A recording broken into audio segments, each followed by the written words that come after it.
Welcome back, everybody. Today we are talking about coming out. It's a thing most of us in the LGBT community it's a thing most of us in the LGBT community have to do. And for some, the media helps them to understand and have the courage to come out. We will be talking about the scenes that impacted us the most, as well as numerous other scenes and situations represented in TV shows. Now, our first section is going to be talking about our own coming out stories. Joyous reunions of the past. Because we all want to remember this, right? Mm-hmm. I'd like to point out that Caitlyn and I went overtly gay, and Theora is just like subvertly gay. It's relevant to my section. Sports gay. That is me, yes. Actually, this is actually very relevant. Sports gay too.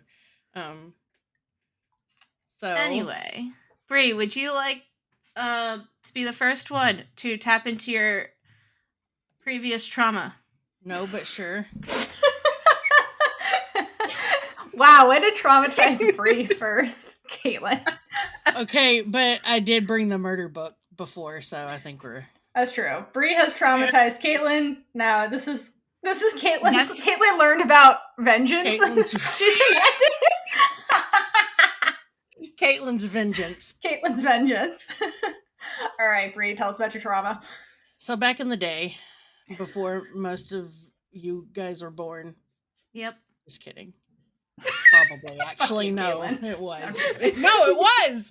I know. Oh my God, there are people that were born in the 2000s. It still rocks me. It sends me for a loop. So... yeah. I had no fucking clue I was gay, even though it was the most obvious thing in the world. Because there was nothing that told me what that was. And I never paid attention to things that other girls or even boys paid attention to in the romantic arena, shall we say. So, the girls were always talking about boys and whatnot. I just didn't. And I had the things in my life were horses and sports. That's what I had, which in some cases those two things were the same. Woo! So, hydrate for baby gay Brie. Horse girls. Mm-hmm.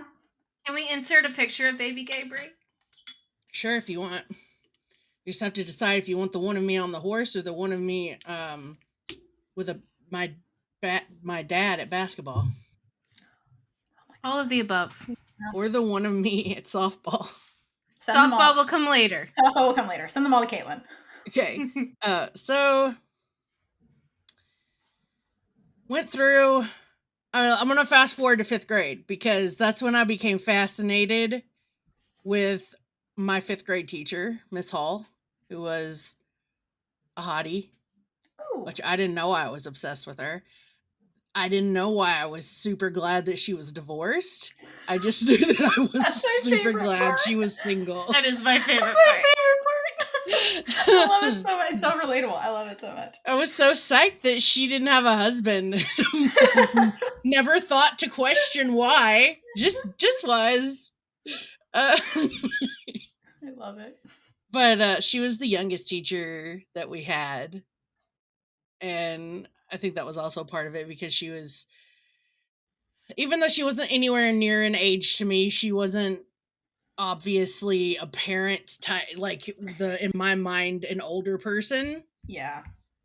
So she was a little more relatable in that way, but and more crushable. So had no idea. So then we're gonna fast forward again to high school because I'm clueless, just out there playing softball, and tennis, and riding the horses, being gay without knowing it. In my senior year of high school, I played like travel ball, and I played on the high school team, and I also played league softball, and also co-ed sometimes. So played a lot of softball. Let's put it that way. Like literally, not as a euphemism. No, literally. Literally. I'll just put it out there. My dad's the one that cursed me because he put a softball in my crib. There's a picture Oh, of that's me cute. sleeping with a softball in my hand as a baby. I would like that photo as well. Okay. That sounds adorable. Right. So I was always going to be gay.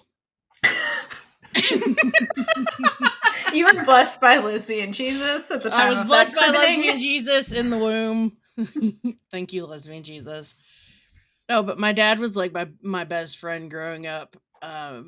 And he was my softball coach for a while until I got into like higher, ranking, travel ball and that kind of stuff. But he played softball himself for the Army. And he coached the women's team for the Army. So I spent a lot of time in the dugout as a kid. Not only did I play softball, I sat in the dugout and was like Batgirl for the women's Army team. So that's like a dream, a baby gay dream. Yeah, but I had no idea. Right. It's funny because it's relevant because someone that my dad coached became my PE teacher later on. 2 people, actually. Wow, cool.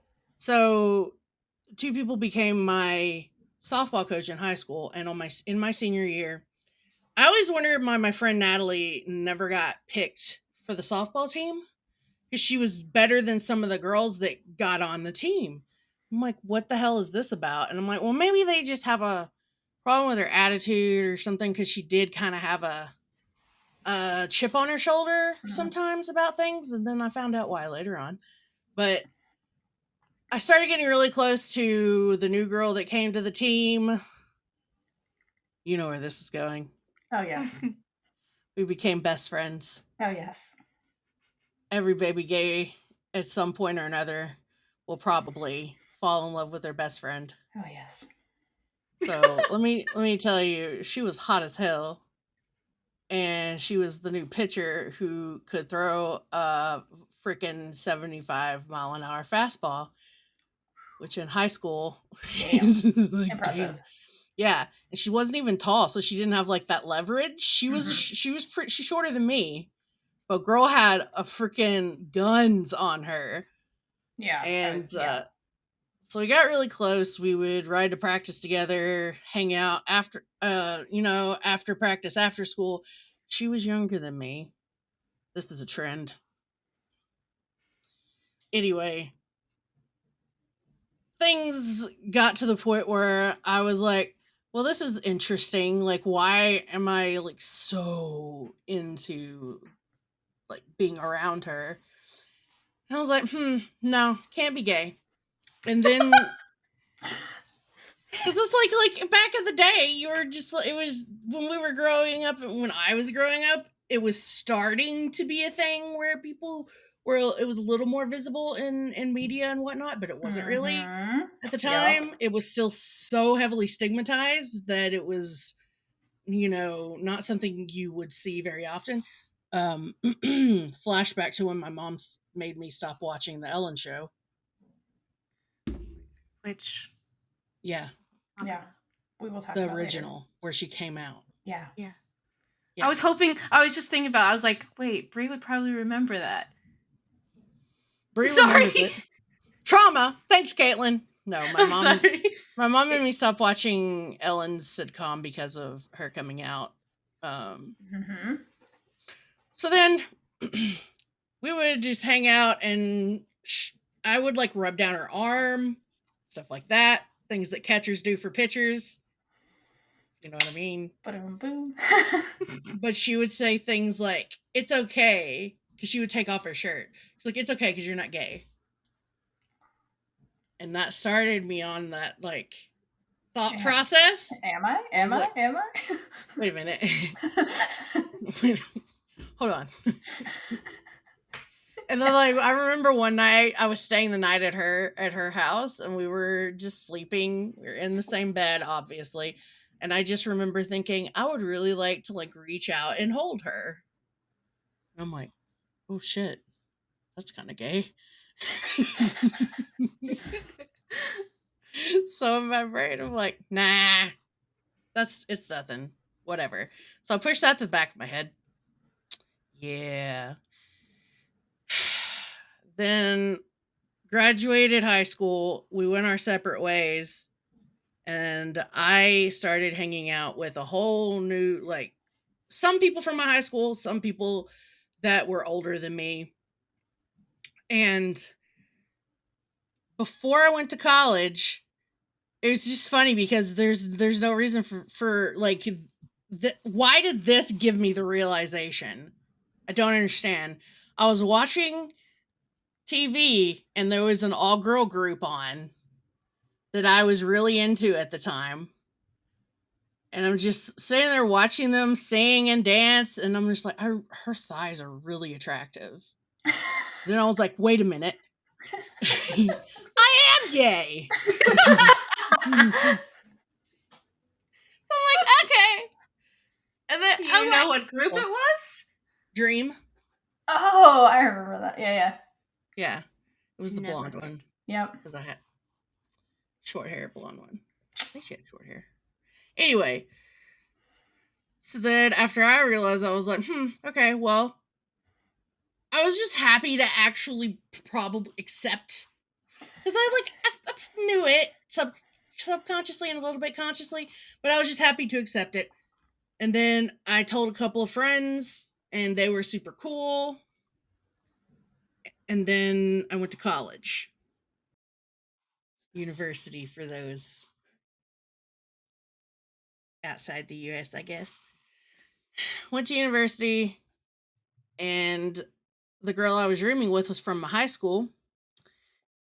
Didn't tell her I was gay because she was super religious, and I was kind of like, that's probably not a good idea. Well, she guessed and said she was fine with it, and then the next day she decided to move out because she wasn't comfortable. Bitch. And then she told our mutual friends from high school that I had pornography in the room, which was not true.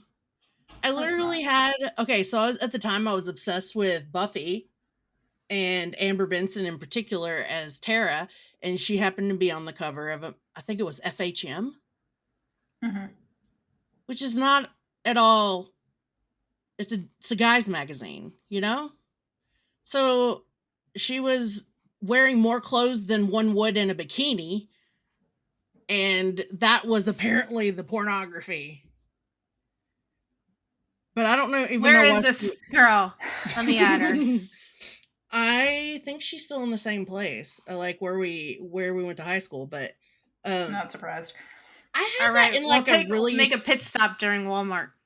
Okay, I had that in a really high cabinet too, so she had to go look for it. Wow, that's fucked. Which is snooping through your stuff. Apparently, but she told our friends from back home, and she chose the two people she chose were the dumbest choice ever, because she was telling them in a you should probably be careful type of way, and they're like, fuck you.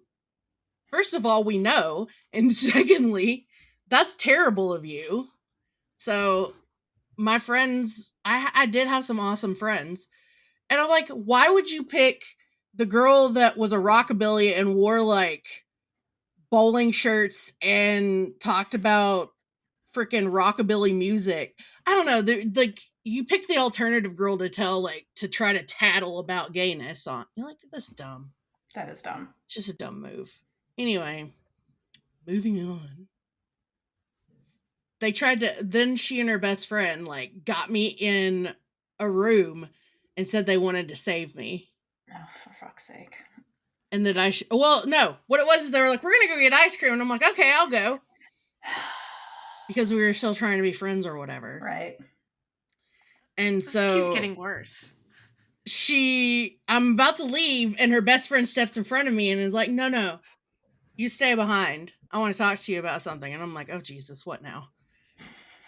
It turns out Jesus literally. It was Jesus. She's like, we sit down and she's like, I would just really like you to talk to my pastor. And I was like, Fuck off. All I could do was laugh. And because I had no idea what to say, the idea was like hilarious to me that she was doing this. And it was because she was worried for my soul because of the gayness and the whole, I'm not a Christian. I prescribe to a more nature-based religion. And so she's like, you need to be saved. Come talk to my pastor. We need to be saved by lesbian Jesus. That's who we need to be saved, right? Hydrate to be saved by lesbian Jesus. The best part was, she's like, I think you have a crush on me, so that's not a good idea. The audacity. Bitch, what? No, ew. You're a terrible person. You wish. That's what it really is. They do wish. That's basically what I said. Because in my mind, I'm like, girl, you wish. And also, I think you a little gay because you think. Yep. Also, everyone in the world hear this. Probably not our audience. They don't need to hear this. If somebody in your life needs to hear this, share this clip with them. Go, Brie. Yeah. Just because a girl is gay doesn't mean she's into you. That also goes for gay guys and straight guys. Yeah. Like, don't flatter yourself, buddy. Yeah. Just because somebody's gay doesn't mean they want to bone the first girl they see. Right. She's just not that into you. She's just not that into you. Calm your titties. So that was fun. Lots of journeys with Jesus on that campus. There were 3 Christian organizations that were all pretty... Okay, so you didn't join a sorority at my university. You joined whichever Christian denomination group you were a part of. That was the sorority fraternity situation. Oh God, that sounds fucking terrible. That or the hee-haw. That's what I call them, the hee-haw club. Are you comfortable sharing the school at all? University of Arkansas. Oh, yeah. Okay, makes sense. No, it wasn't. Not the main campus. Oh, okay. Satellite campus. Got it. The main campus is. I went to that. I attended that way later. Different story. Yeah, that makes sense. It was one of the campuses in South Arkansas that's smaller with less like stuff. Because I was gonna say a main university like that would have other like groups on it. Yeah. So that makes sense. Only reason I went there was scholarship. Yeah. Because I played tennis and also tennis, yeah. Played tennis and also academic. So yeah. Which I could not focus because of all the turmoil going on in my brain and lost my academic scholarship. So shit. But whatever. Hopefully the student loans will go away someday. But yeah. After that, we shall say, my mom had never. So my father died when I was 18, and it was funny because he was the only one that picked up on that I was gay before I did, because he asked me if I was when I was 13. Aww. Yeah, he was like, so do you... He didn't say, are you gay? He said, so do you like girls or something? That's such Typical a blunt Gary. way of putting it. Yeah. And it was because I was pontificating on the wonders of Lilith Fair and Sarah McLachlan. Oh my God, Brie. Well, obviously, what else was he supposed to say to that? So, my question is, how didn't I know? Wait, you were the actual gayest. I desperately wanted, bitch, man. I desperately wanted to go to Lilith Fair. I don't know what this is. I guess for the youngins, explain what Lilith Fair is. So way back in the day, we'll say like what, late 90s? Yeah. Early 2000s? Like 2000s. Yeah, around that time. Yeah. There was a huge music festival that toured around, and it was called the Lilith Fair, and it was a big deal because it was all female lead musicians. So either groups that were led by women or women artists. And it So was the lesbian first stream. Yes. It was the first time this had ever been done on like a huge scale like this, and it was kind of spearheaded by Sarah McLachlan. There's your history lesson. Go look it up. The music was great. The vibe was gay. It's Did like she sing In the Arms of an Angel? Yes, she did. It was like the precursor to Disney's Gay Days, but it was Mhm. straight up music and it traveled. Mm-hmm. So that lasted for a couple of years at least. But anyway, Yeah. I was obsessed. Wanted to go very badly. But never did, of course. But after my dad died, my mom was a little more, or like, I was always BFFs with my dad. And then after he died, my mom was like the only parent I had left in my life. So it was kind of a big deal. I never told her that I was gay. Y'all gonna laugh your asses off. This is how she found out. First of all, I didn't really care if she found out. I just didn't want to tell her yet because I knew she was a person that needs time to process things. So I was like, it's fine if she finds out and processes, but I don't think I'm ready to just tell her yet. So my gay ass is obsessed with Buffy the Vampire Slayer and fanfiction of Buffy the Vampire Slayer. So my gay ass, because we had the ability to print out unlimited pages at my campus, printed out a shit ton of fanfiction. Oh my god, Bree. Very gay fanfiction. It was summer break. I needed something to read.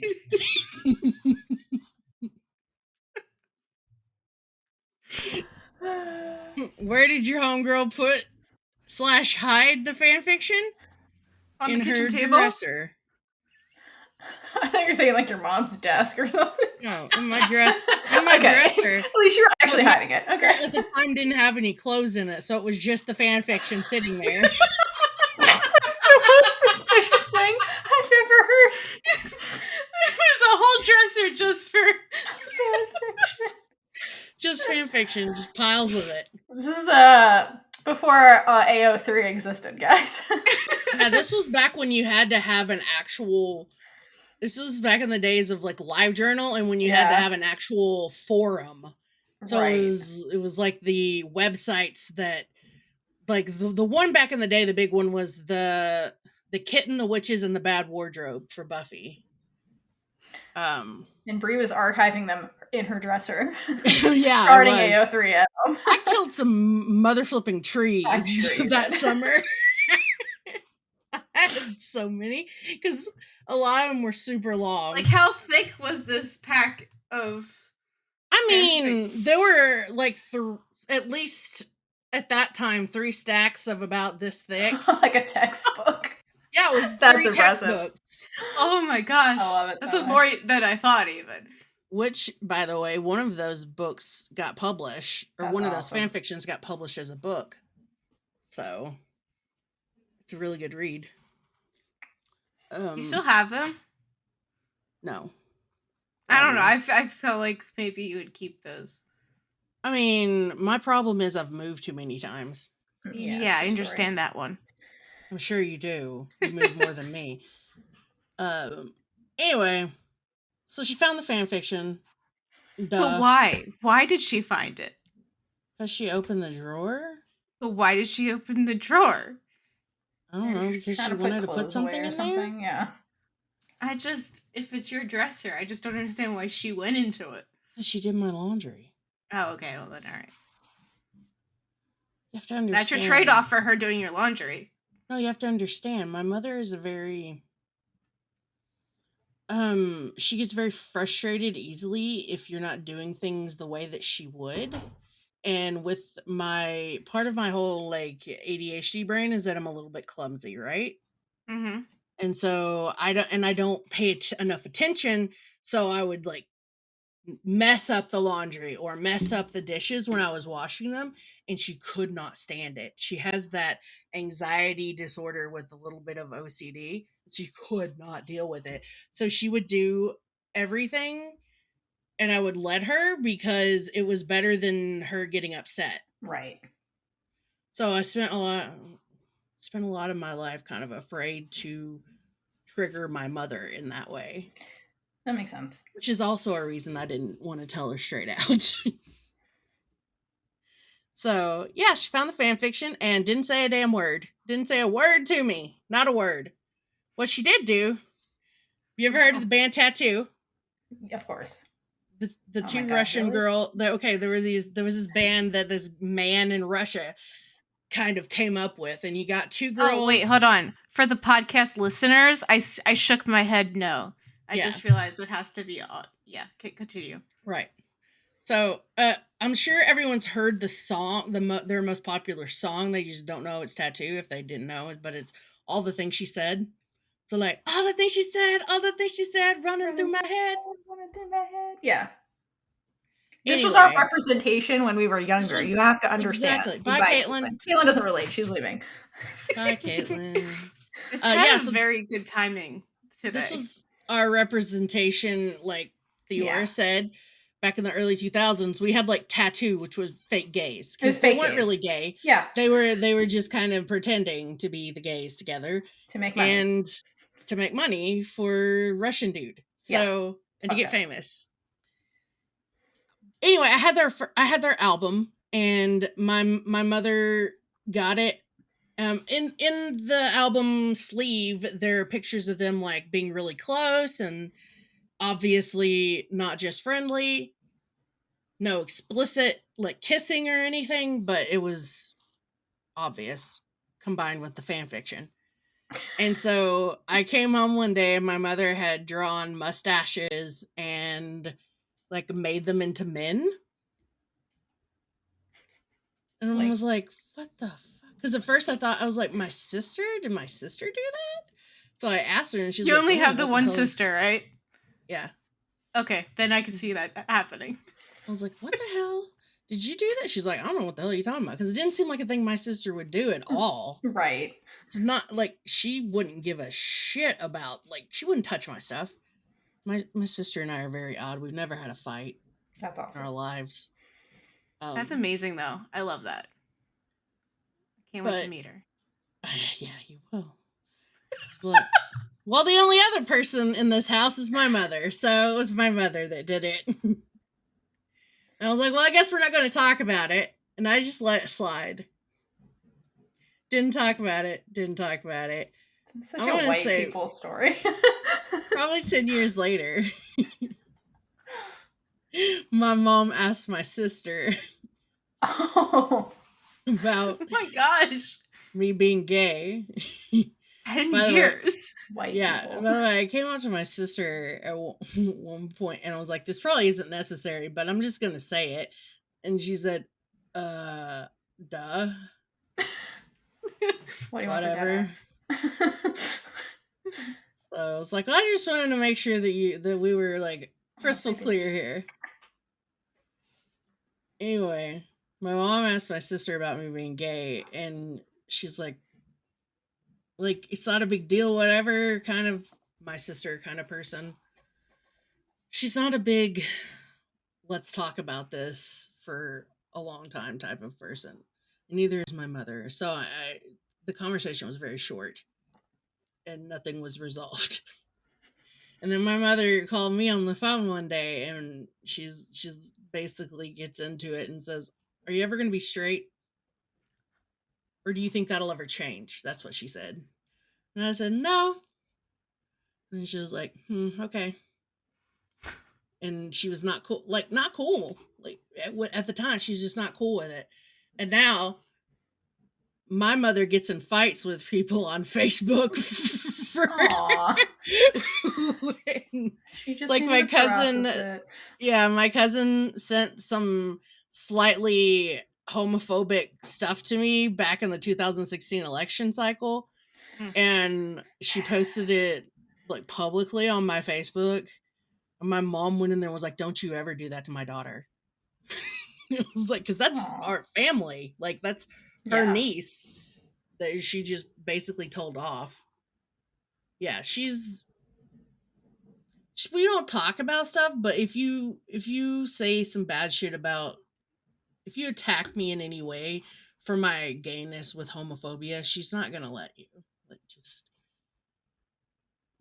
she still doesn't understand a lot of stuff about the community because she's like 63 and never was around it. Right. Makes sense. She asks questions from time to time and tries to understand things, and that's the biggest plus. Like, so that's, I had a relatively mild coming out. Most people accepted me. The ones that didn't made me laugh, except for the dumb boys that, for some reason, thought throwing rocks was a great idea. Wow. Had a lot of interesting experience. Like, all of my first actual relationship type experiences were interesting until I met my first real girlfriend, who was older than me by quite a bit. Apparently I had, I was just going for the older women. Yeah, I dated a girl with schizophrenia, and that was very interesting. Yeah. So, yeah, that's pretty much it. You want to talk about Be gay, do crime. The Willow comes out to Buffy scene Yeah. at all? So the first real primetime network gays in a relationship, Willow and Tara, on Buffy, which I believe the series came out in 97 first. Yeah. But this wasn't until season 4 when Willow met Tara in, come on, how gay college. Is this? College in a witch group, a Wicca group. It's okay. Yeah. Wicca group, guys. Just let that sink in. So they met in Wicca group and got to know one another, and you got to see little pieces of their relationship evolve over time, and then they totally were together, but Willow wasn't telling anyone until she came out to Buffy in a scene that just kind of, like, I was so obsessed with this show. You don't even know. These were the first gays that I had on TV in a relationship, like having real, they were like touching each other and they kiss. What? They had the sweet romantic moments. Like, was it perfect? That song in the musical episode? Yeah. I love that episode. Was it perfect? Absolutely not, because Joss Whedon made it, but and it was the late 90s, early 2000s. So that was not perfect representation, but it was the first real representation that I saw on my TV screen. And the scene where Willow comes out to Buffy and she struggles with it a little bit, just a little bit. It's not like she rejected her or anything. She just struggled to get her mind around the concept, which was something that I was very familiar with in my coming out process. With, like, I'll say the I guess the funniest coming out was to my friend Bernie, who is, I've known this man for most of my life. He is one of the sweetest people you'll ever meet. He wanted to date me in high school, or like after high school. It was in the summer before I went to university. And so we hung out a lot, and I didn't know that was his plan all along, was like he wanted to ask me out. So we went to Barnes & Noble because I love bookstores. And he's starting to get up the gumption to, I knew where it was going. Knew he was about to get, like, ask me out. And so I walked into the LGBTQ section of books and said, "Hey, Bernie, I needed to tell you that this is my section." And like did a Vanna White of the book of the sign.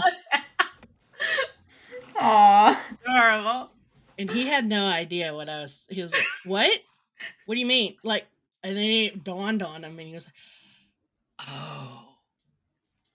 And I really, really, really wanted to say, "Boy, you gay as hell too." So just like, give it up. But he wasn't ready to come to that conclusion himself. So, and that's something you can never decide for someone or push on someone, because you don't know at the end of the day what their journey is. But Do you know yes, if he figured it out? huh? Do you know if he figured it out at all? Oh, he gay as hell, girl. You fucking kidding me? I don't know him. Oh my god, that boy works in I don't know. Just take my word for it. He gay. Okay. Yeah, he came to that realization when because we went to the same university, hung out a lot, and I'm like, and he finally was like, okay, I'm gay. Anyway, yeah, so that was that time period where I was obsessed with the show, and it's funny that fan fiction of that couple led my mother to find out I was gay. So it was all revolved around Buffy. Yeah, it definitely sounds like it. I love it. Yeah, it's the first time we ever got to see the queer ladies on the television in a real relationship. So at least there was that. I'm glad we got to know you a lot better. Yeah. Yeah. Thank you for sharing, Brie. Everyone hydrate for Brie's coming out journey and lesbian Jesus.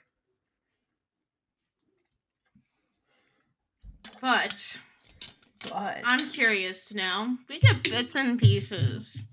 Hold on. I have one more thing to add. I forgot. Okay. She's excited. Oof. I don't know how the fuck I forgot this. I even did the setup for it. What is it? So you remember how I said that two of the women my dad coached were going to be my softball coaches later? In high school, they were the coach and assistant coach of my high school softball team. And when I was in that cold questioning period, and I was like, I don't know, like, what is this? What does it actually mean? One of the girls said something about my friend Natalie, and so my coach said, "Oh, there'll never be a lesbian on this team. Oh yeah. They'll get kicked off immediately if I know they're a lesbian." So I'm gonna be honest with you, that pushed my ass way back in the okay, well, I can't be gay then.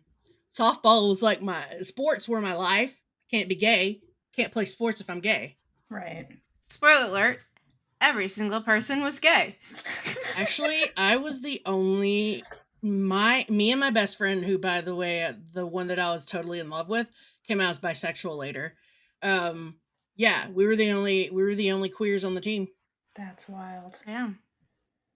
But that's a fucked up thing to tell a young girl playing sports. That's so fucked. And I really think that it was because of my coaches sussed out everyone that they thought could be potentially gay. I guess I wasn't gay enough to get not included in the team. I mean, based on your stories, were they blind? Like, what is Apparently. wrong? I don't know. Were they blind? Natalie must have been so gay. It was blinding then to them. Yeah, no, she was open. She was completely okay. Open. There we go. Out and proud. Well, good for her. Good for her. Yeah. Which was a really hard thing in like 1998. Yeah, you know what? In Arkansas. Hydrate for Natalie, everyone. Hydrate for Natalie. That's some just wherever you are. Water for Natalie. We need to find Natalie. I can do it. I know you can. I know you can. We know. Rare. Anyway, that was all. So yeah.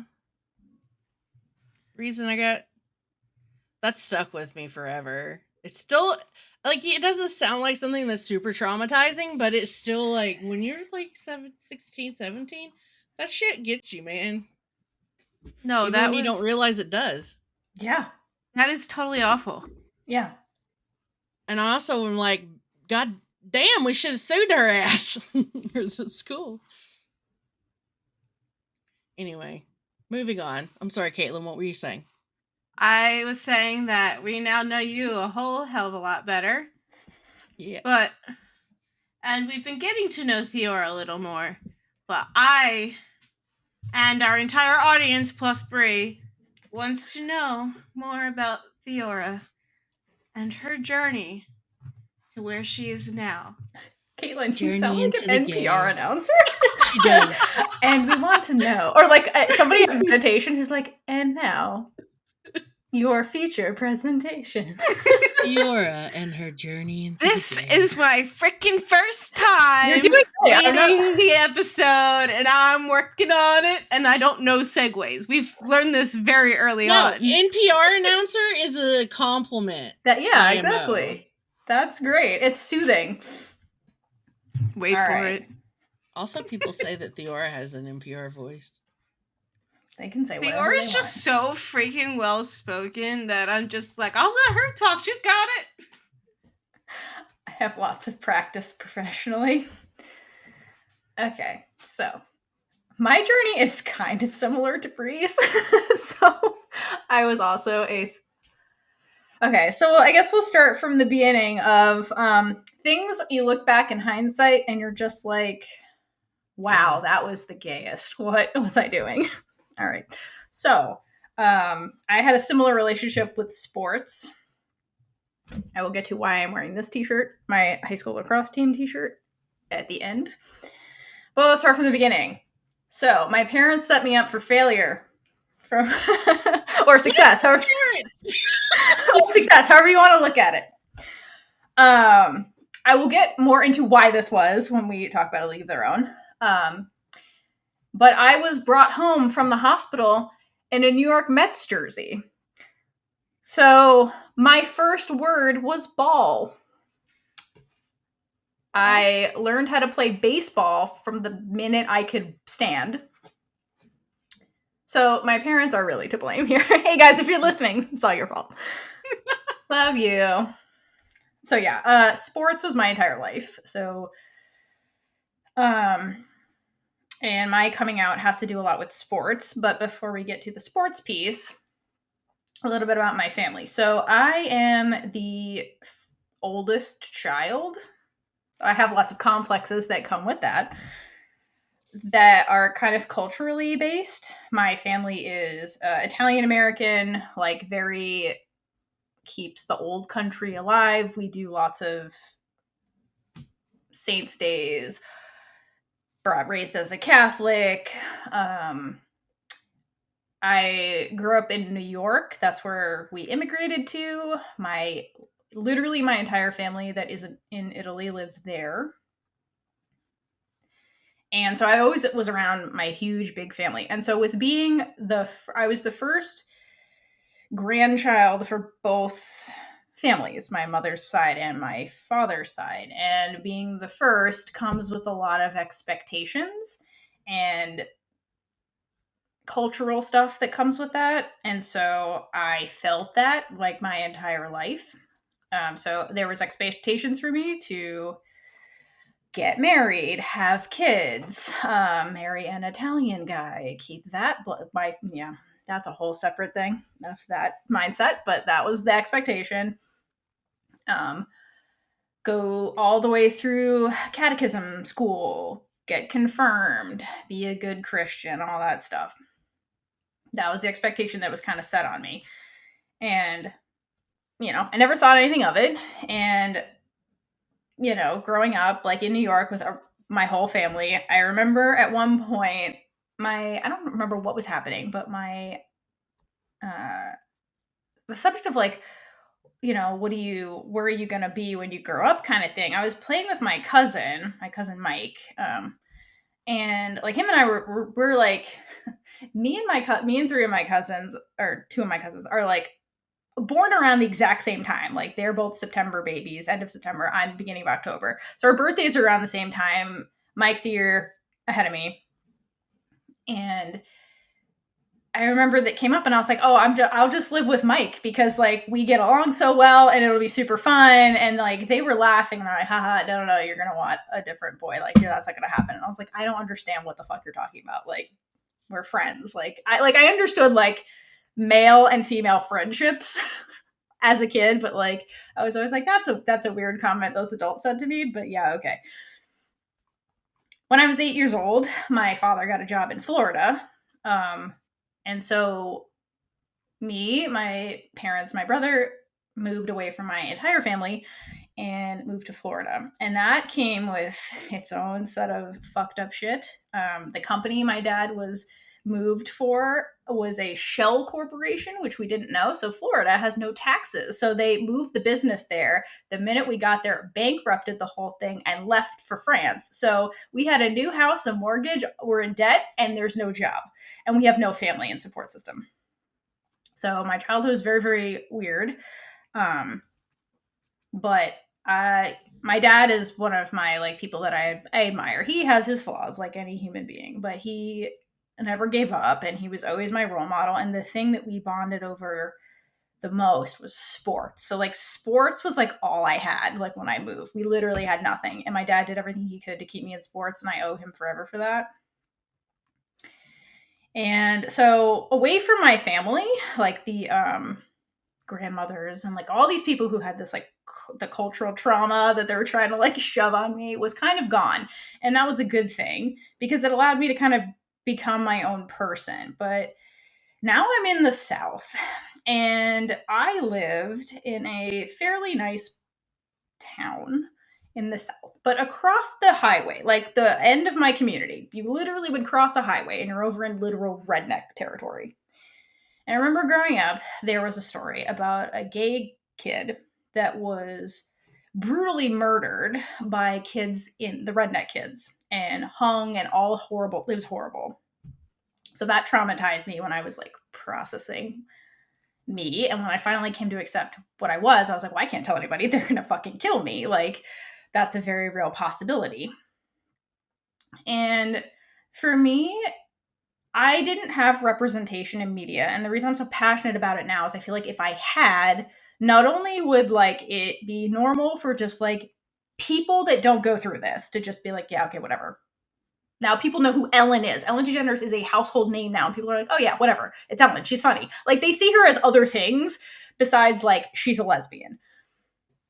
So that was not the era in which I grew up in. Like, I didn't know what being gay was. I was never exposed to the word, the concept, nothing. I just knew I was different in some way, and I knew that I wasn't going to meet these expectations that were set in front of me. Like, I just knew it. I just didn't know why. And, like, as a kid, I watched things like I watched Xena. Like, my mom was really into mythology and things like that. So I watched Xena, but like, I didn't connect the gay shit that was happening in Xena because like, I was confused by like the 1990s subtext that was happening. Like, it did not resonate with me the way like looking at it now, I'm like, wow, that was the gayest. But like, it didn't. The thing that got me was like, Xena's a badass. That was all I got from that. And I was like, cool, like women can be badasses. Like that was the big takeaway for me. But like, the gay thing didn't connect. I just knew I was different. And the thing that really like made me start the journey of like looking deeper as to like why that is, like what is the root cause of this, was Disney's Mulan. That's actually what started my journey. Because up until that movie, I just always remember when I would identify with a character in a piece of media, it was usually the male protagonist, because the male protagonist usually had like goals and wanted to be somebody and like got to go on adventures and like live a life that was fulfilling. And the women characters were just like there to marry the dude. And I was like, that does not resonate with me. I don't know why, but I don't want that. I want to do what he's doing. And later I was like, I also want the girl. And I realized that later. But Disney's Mulan is the thing that really started my trajectory because it had a female protagonist that was like Xena. She was a badass. And she had goals and like defied her family's expectations. So I like really resonated with Mulan and her journey. And the piece that really got me to start my self-reflection was the song Reflections in Mulan. And it's still something that makes me cry to this day because it just struck a deep chord where she's singing the line like, who is that girl I see like staring back at me? Like, because like I felt that. I'm like, the way people perceive me and the way I see myself, I'm like that I'm somebody else inside. Like, who am I inside? Like, I don't feel like this matches with me. And so I went through this whole journey of like, am I a trans person? Like, what is going on? I don't feel like I'm me, because that's kind of like Mulan's stories a little bit. But then it clicked later when I was really looking back about like why I feel a certain way when I watch media that's mostly the male protagonist. And I was like, I want to be that guy and like live his life where he gets the wife and like lives. And I was like, okay. And then I started looking back and I was like, okay, so all these neighborhood girls that play sports that I'm afraid of, like I was afraid of some of these women because I thought they were attractive and I didn't know that at the time. I'm just like, there's something about them and I can't be around them because I feel weird. And I was like, I have crushes on them. This is okay. And then I was like, oh, and the baseball stuff. Yeah, that was okay. And so like I put it all together and I'm like, okay, so I'm a lesbian. That's what this is. That's what this is.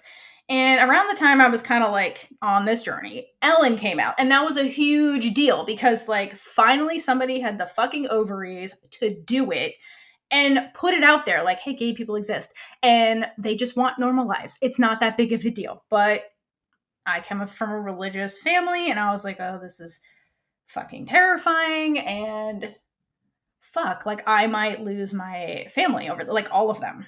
And that's terrifying coming from a culture background where it's like family is everything. So I was like, cool, that might be something I have to sacrifice or I live a lie. Like that's the choice. Or I might get killed too because I live in the South. So I was wrestling with this for a really long time. And then I went to high school. And in my junior year of high school was kind of when things started to change. My junior year of high school, I played varsity lacrosse. And that was playing lacrosse was the best thing that ever happened to me. That's when I found my people.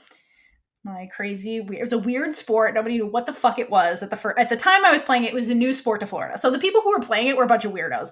You guys know who you are. And yes, it's true.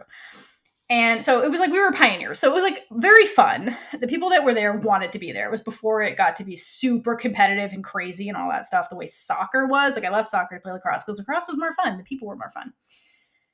And so I really started bonding with a lot of them. And this is the first time since I moved from New York that I actually had a friend group that was real. It was legit.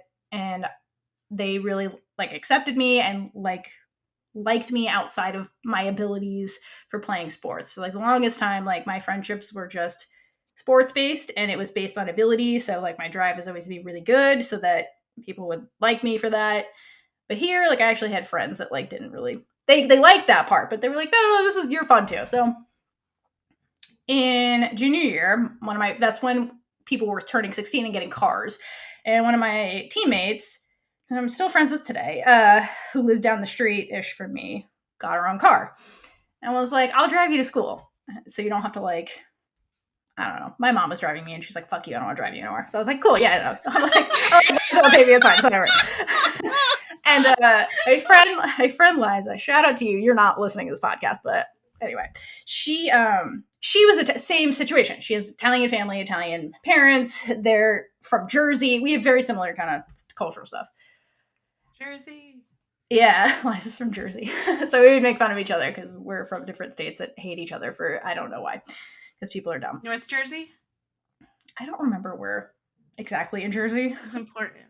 I don't remember. I'm sorry. I can ask Liza later. Okay. Anyway, so Liza was friends with a lot of gay guys and was proud of that. And like her family was cool with it and all this stuff. And she would always brag about how she's like, yeah, all the gay guys love me, like this and that, like we're best friends and like all this stuff. And my mom loves him and stuff. And I'm like, okay, like this is a situation where like Catholics, all this stuff, like, and no one is getting ostracized, and like it's actually pretty good. So I was like, okay, like, and the way Liza would talk, and I was like, maybe this is somebody I could tell and like trial this out on before we get to the parents. And so I thought about it. And then one time I was going to do it. And then she made some comment that sounded homophobic to me. And I was like, lesbophobic, not homophobic. And I was like, oh no, that's not, maybe not. Maybe it's okay with gay guys and not women. So I put it off for a bit. And junior year, at the end of lacrosse season, I tried out for a team, and it was like a travel tournament team. And I made alternate. So I went with a friend of mine, and this other girl that was on the team, one of the goalies. It's always goalies. Always goalies. She was like trying out too, and she was from this was like the tryouts piece, and she was from like a rival school in our area, and she was out, like an out, straight up, like you look at her, she's 100-footer, you're like, yeah. She was super out. And she was really hot. And I was just like, okay, wait a minute. So this is possible to like be gay and be out right now. And like, she lives near where I live. No one has murdered her. All of this stuff. Like then it became like a possibility. So hi, Caitlyn. Caitlyn's like, enough of your story. I'm leaving. But like for me, so I didn't have media representation. I had people in real life where I was like, okay, if this is possible for you, then this is possible for me. And like, I became friends with her and stuff. And that was like the last thing where I'm like, okay, I was going to originally wait till college and be like, it'll be different. They don't know me there. So like, if it goes badly, who cares? I know these people and I have tethers to them now. So if it goes badly, that could be, more devastating. So then that was the last straw. I'm like, she can do it. I can do that. And like, I developed a crush on this girl. And I was like, okay, this is a problem. But it also could be real. So like, maybe it's worth doing. So then later that summer, I was hanging out with my other friend on the lacrosse team. There's like a couple of us that were like, the whole team was close, but like a couple of us were like really, really close.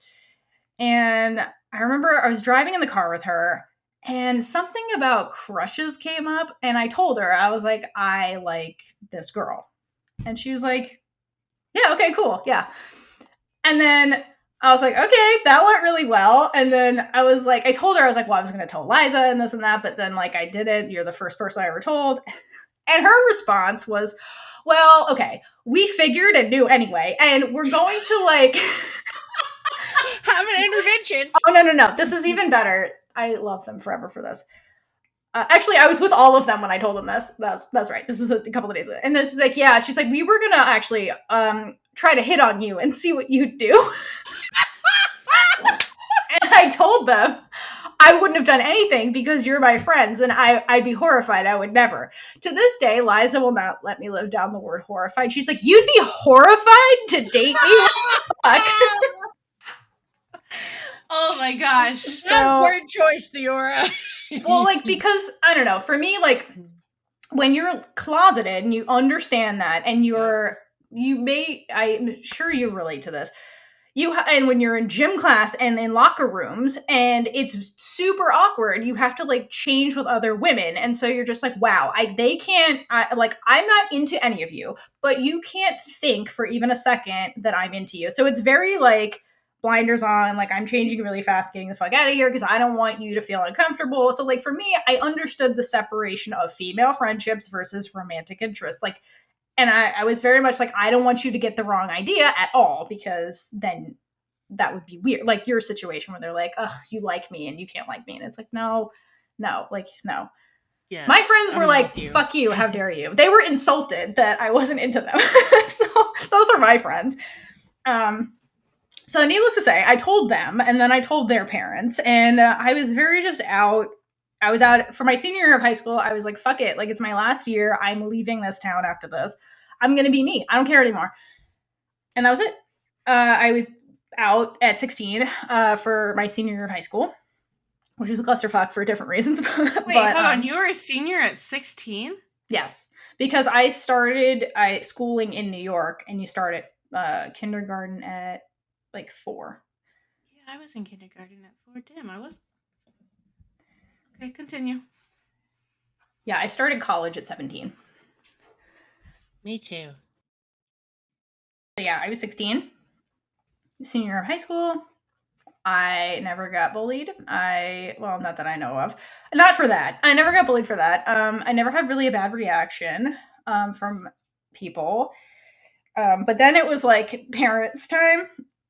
And so I still was like debating what to do about that.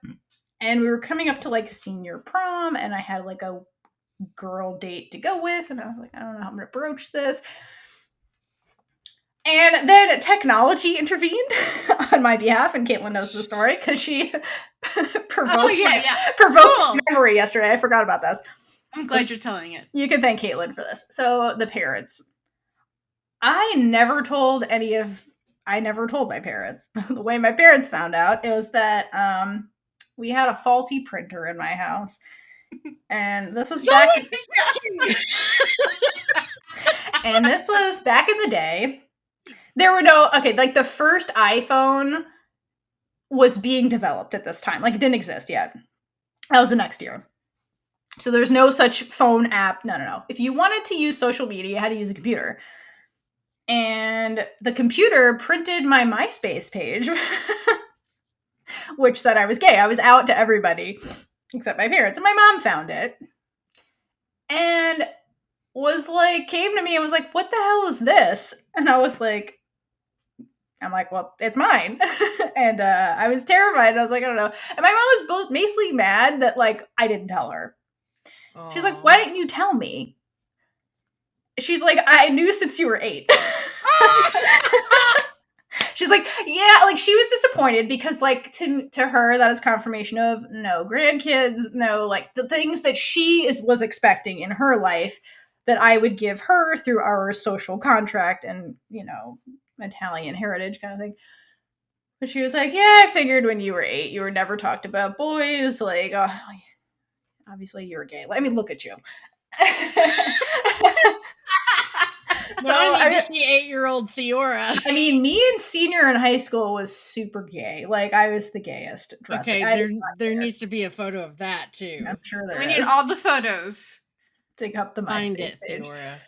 Oh my gosh, yes, the MySpace. Probably still exists. You should probably explain what MySpace is for. Oh yeah, if you don't. Yeah, if you don't know what that is, it's basically probably one of the first social media sites.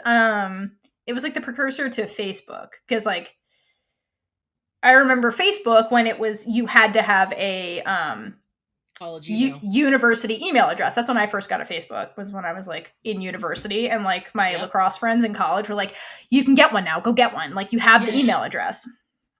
So MySpace was like the precursor to that. It was basically like Facebook but better because you can like customize it way more and add songs and like change the background. It was like a beta Facebook, basically. And so everybody at that period of time when I was graduating high school used that. So yeah. But my mom was mad that I didn't tell her. And she's like, you're telling your father. And I was like, no, I'm not. And I never told him. We never have had this conversation ever. I'm married to a woman at this point. I never came out to my dad. But my mom was like, I'm pretty sure he'll be relieved anyway, because one of his greatest fears was you bringing home a boy. And I was like, don't worry, no more fears for you. So. And now he watched Motherland. Oh, I make him watch everything that's gay. I'm like, go watch Killing Eve. I'm like, go watch Motherland. So how did he find out? Did your mom tell him? I assume so. We've never talked about it. I think she had to tell him. So that was fucked up for me for putting her in that position. But I mean, he could have just gotten a baby gay. She probably just gave him the MySpace page. Yeah, she's like, here. I don't know. And then I don't remember. Look what your daughter did. I know. Look what your daughter. She didn't tell us. And then I don't remember my brother, like, how he found out. But my brother is, like, now, like, the most liberal man ever. So, like, he didn't obviously care. So it turned out fine. The thing where things got dicey for me was my older relatives.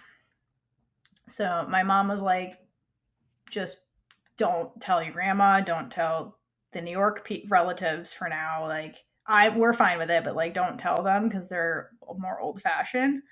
And I was like, okay, yeah, that's fine. We don't see them often. I'm like, they're not on MySpace. Like, it's fine. Like, my cousins knew, like, my aunts knew. They're my mom, don't tell the grandparents. And I was like, okay.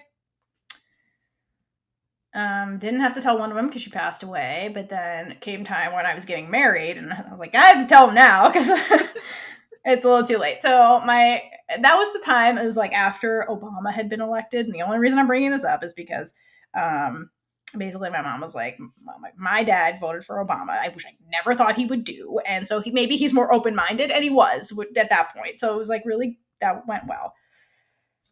Then my paternal grandmother, who I hope is not listening to this podcast, I knew she was going to be the harder one because she's extremely religious to a fault, in my opinion. I won't get into her life, but that is my opinion. So basically, I told her because we were, my wife and I got married in Italy. We had a very small ceremony, but we were doing like a party in America before we went for like anybody who wanted to go.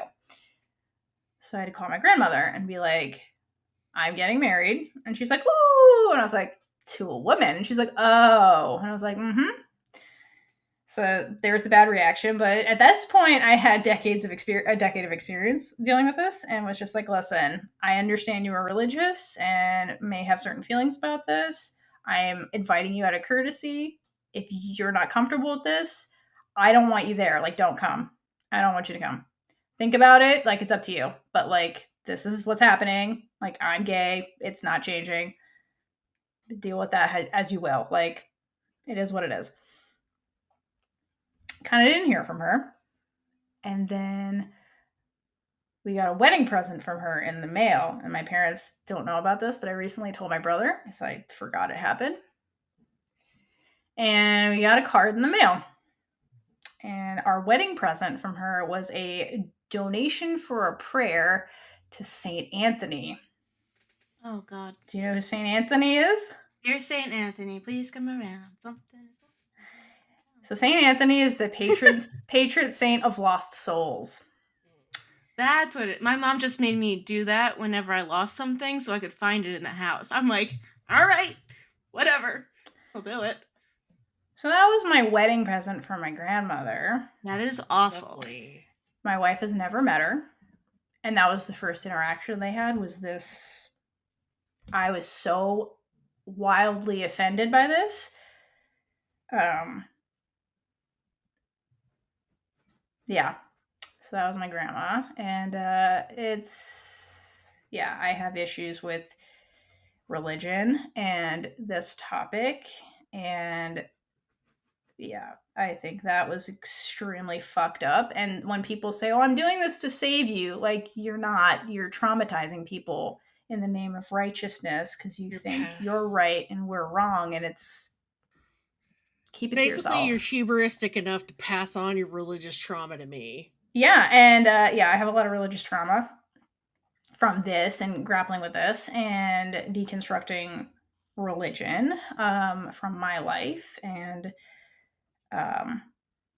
that was the one bad reaction that I have. And me and my grandmother do not have the same relationship we ever had because of that. That is a divide. But for me, if you're toxic and going to view us that way, then I don't engage with my grandmother if I don't have to, because it's not worth it. What did you do when you got it?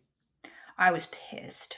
I think I tore it up. Also, I was like, what a fucking waste of money, because I don't believe in this. So this helps no one. It helps you think you did a good thing. I was just pissed off. I was like, this is fucking ridiculous. This bitch is in driving distance to me. Give me an address. She'll be so confused.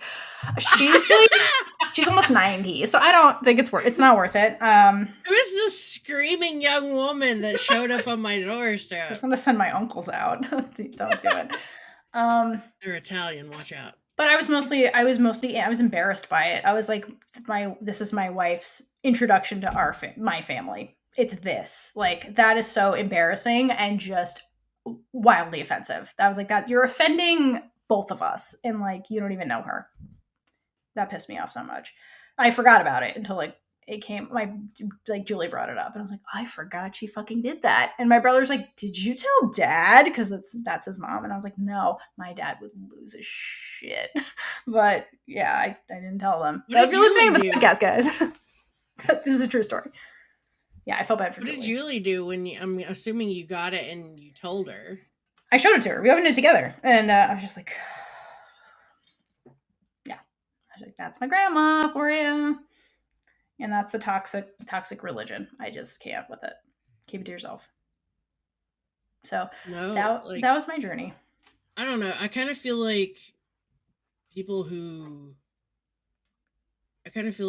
like that are super misguided and not real Christians. But. Oh no. People, I think, hide behind their religion because they're not perfect.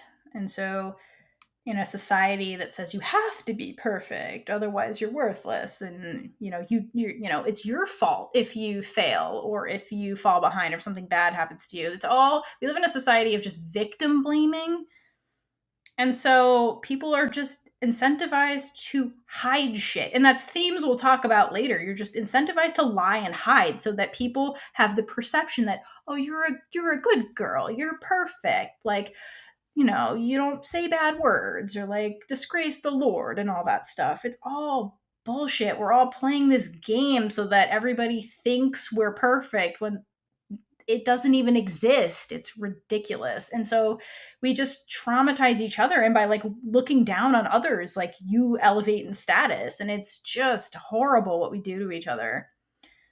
So, but like the good thing is, like for me, I found a community of people, my lacrosse friends that became like second family to me. And they were the ones that were supportive, defended me. Like, I think they're a big reason I didn't get bullied in school by people who thought others because I was with them. And like, so community can be a good thing or a bad thing. And it's just, unfortunately, that's life. And it's not unique to coming out, but unfortunately it can be very heavily entwined with that process.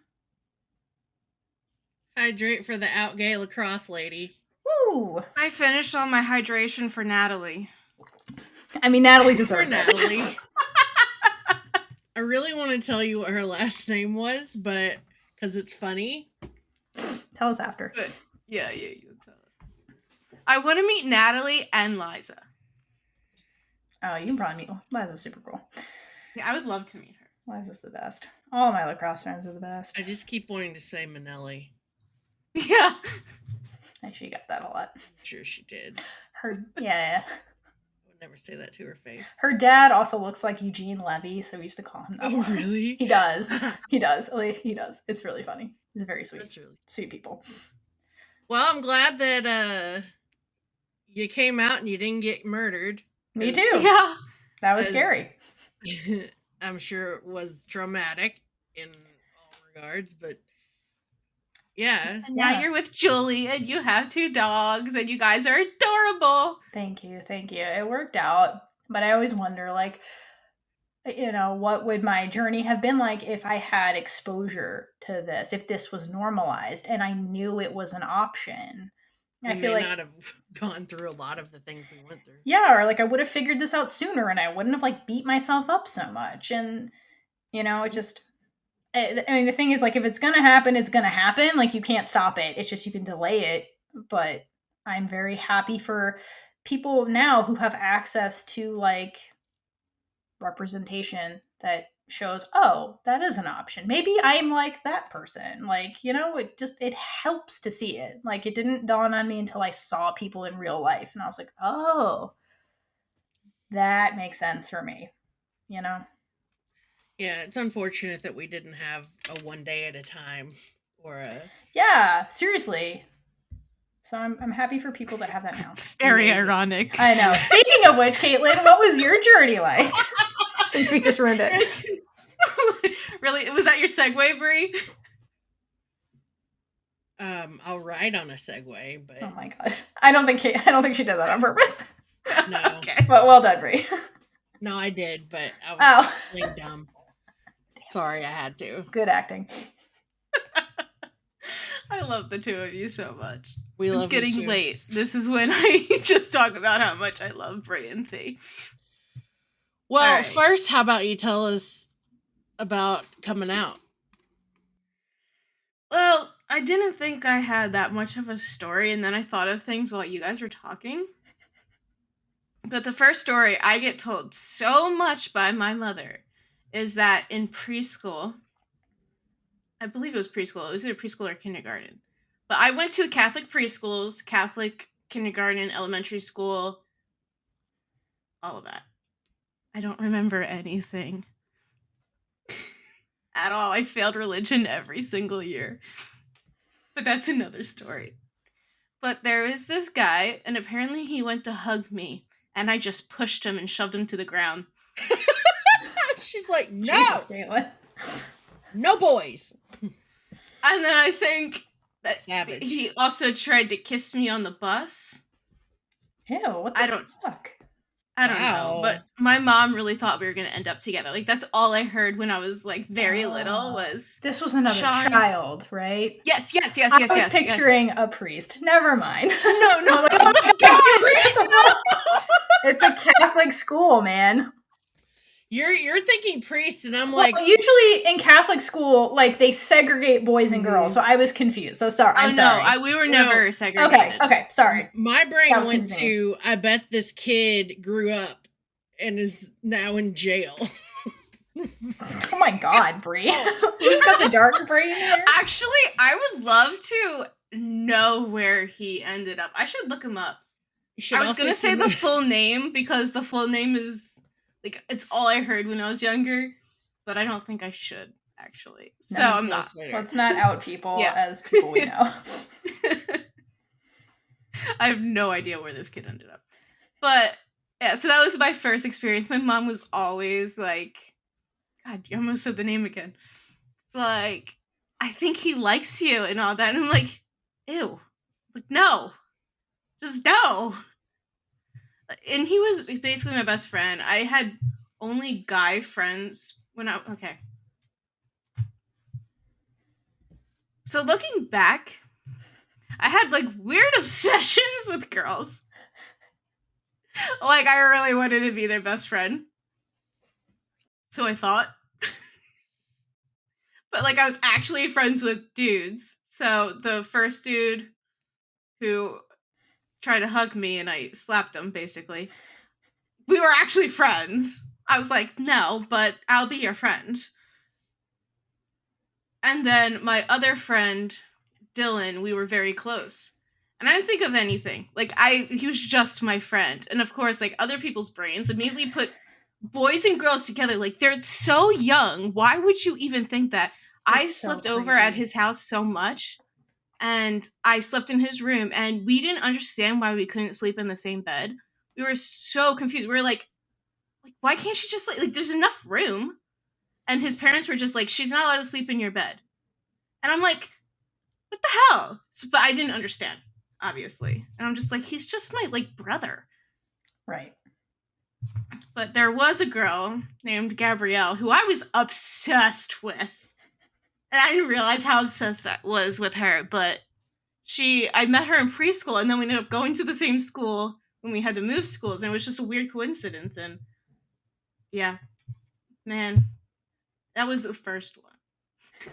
There was a lot more that I just thought I just wanted to be their friend. I still don't know fully, but like, all I know is there was a weird obsession. In a non-creepy way? Maybe just one creepy. Just not creepy. That's not creepy. That's normal. That's called having a crush. That's having a crush, yeah. And I don't remember much. Like, I don't remember thinking about any of this. In 6th grade...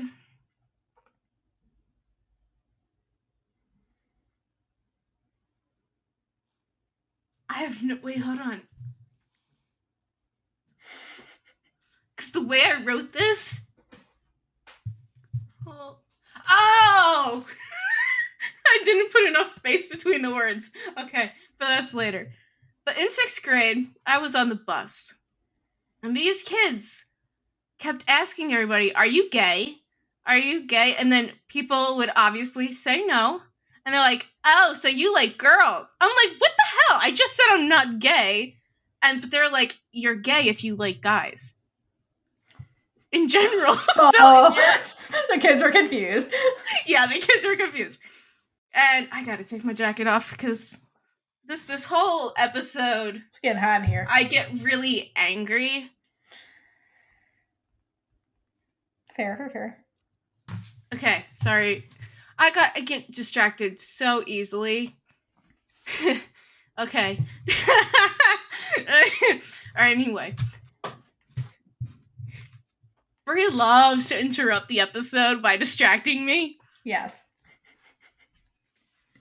So yeah, when they asked that on the bus, I was just like so, not like offended, but like so freaked out. I'm like, no, I'm not gay. And I didn't understand why. Like, it was like so scary to me. And I also had a friend who was a girl then who I was kind of obsessed with. That was another one. Anyway, continuing on. Let's see, was there one in 7th grade? No, 7th grade, okay. So, in the middle of my childhood was a bunch of trauma, so outside of this, so it kind of got put on hold. And it just comes back every once in a while. In either 8th grade or 9th grade, there was this girl in school, and she looked like Aria from Pretty Little Liars. I liked Aria in Pretty Little Liars, okay? Didn't understand that. I could not stop staring at this girl, and I didn't understand why. I'm like, I just want to be her friend, but I can't go up to her. I can't say any single word to her. It reminds me of when I saw Adelaide Kane in person, and I could not say a single word to that woman. Like, if you see her in person, it's just like... She's pretty. She's very pretty. It's just like, I can't talk to you. It's just like, ah. She's so gay in person. It's like the gay energy is real. She's great. A bisexual lady. Oh my gosh, I don't even know my journey. Sure, because yeah, I don't think I know a lot, but just because I don't remember thinking about it. It's just little things that I think back on. Yep. Like, I always had friends who were girls who I would follow more, do whatever they wanted. And I was just... to get them to like you. You wanted to be close to them. Mm-hmm. And that friend broke up with me because I moved out of state. That hurts. So, I mean, that crushed me. That was really sucky.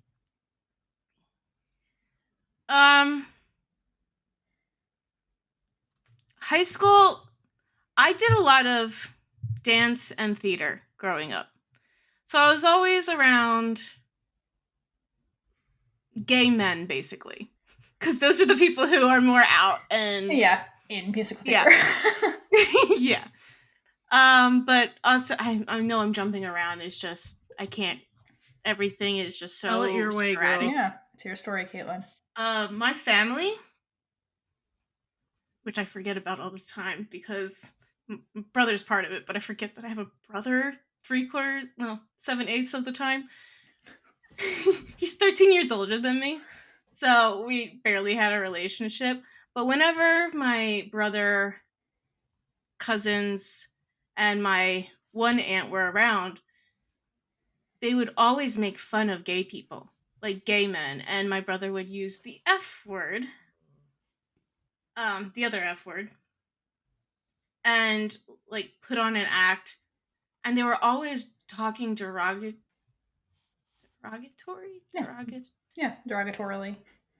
Yeah, towards them. So I was like, oh, okay, so this isn't something that's good. Like, this is something that is shameful, kind of. Like, they were always being made fun of by my family. And like, I was totally fine with other people. But I think internally, I'm like, well, my family would never be okay with this. Because that's all I heard. So in high school, I had friends, and they were not open-minded. I don't know about like the LGBT community and what their thoughts were, but there was this student who was pregnant, and they said if I ever got pregnant in high school, I would kill myself. And I was like, well, okay, you guys are not open-minded at all. Like, I don't even know what that is. Wow. I'm like, Wow. cool. At that time, I was not following anyone. They all wanted to go to one university, all study the same thing, and I'm like, no.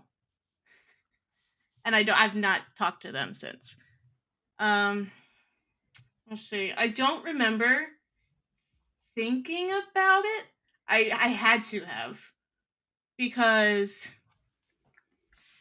people would talk about guys and liking guys, and I would listen to the family member my mom took custody of talk about all these guys, and I'm like, I don't see it. What is this shirtless dude? Like, why do people like this? Mm-hmm. I'm like, what are you? But I don't get it. And I tried. Like, I remember just like staring at somebody and be like, just, you can do it. You can do it. And like just really focusing. I'm like, can't do it. I'm like, I just don't like people. Yeah. Damn it. Bye, Caitlyn. Caitlyn leaving in the middle of her own story. Classic. Yep. With her rainbow away message. Yep. Yep. Oh my gosh. Okay. So I didn't actively think like, oh, could I be gay? Maybe like here and there, but I would always hide it. Like just bury it. Be like, oh, let's not think about it. Then I went to college, and was away from home for the first time. 40 minutes away. I barely spent time there. Like I just always went home. But we had to. I wasn't allowed to commute to school. And I was video chatting with my mom. All of a sudden, I start crying. I have no idea where it came from. Was not thinking about this at all. I still don't know how I started crying. And my mom's like, what is wrong? Like, what's going on? And I had no idea what was going to come out of my mouth. I was just like, my brain wasn't even thinking, and it was just my mouth. And I was like, I don't know if I'm gay. Aww. Aww. And like I could barely get the words out. I don't remember my mom's response. But she was like totally like, it's okay. Aww. Like, why do you think this? And again, all I remember is crying. So the next time that she comes to pick me up from school, she's like, so I told my friend. Oh, dear. I'm like, wonderful. Oh dear. She's like, because I needed somebody to talk to, and she's gay, so she could tell me things. Okay. I'm like, all right, Ma, you do you. And her main concern was me having kids later. Mm-hmm. And she's like, you could still have kids. Like, you could do, like, that donor and IVF thing, right? I'm like, yeah, Mom. That's a thing. So she was totally fine, but meanwhile, I'm still trying to figure it out. Like, this is not me coming out. This is just me being like, I don't know what's going on. Again, because I did not know that was going to be a conversation I was going to have. So that was in 2016? Yeah. So, yeah, I was struggling through that for a while. Also obsessed with another girl at school. Yeah, I went to see this show, every single show. But to be fair, it was like kind of a little bit of improv, so it was different each time, but I made sure to go to every single show, to the point where the main person, like, they pick out people in the audience, and like she knew that I was coming every time, so it kind of got weird. The girl was really cute, I'm just saying. Hey, no Hey, judgment. gotta at do what you all. gotta do. And yeah, definitely paid attention. Oh god, I don't think anyone will listen to this, and I don't even think anybody would know who it was because I didn't even say no. Yeah, no one cares anyway.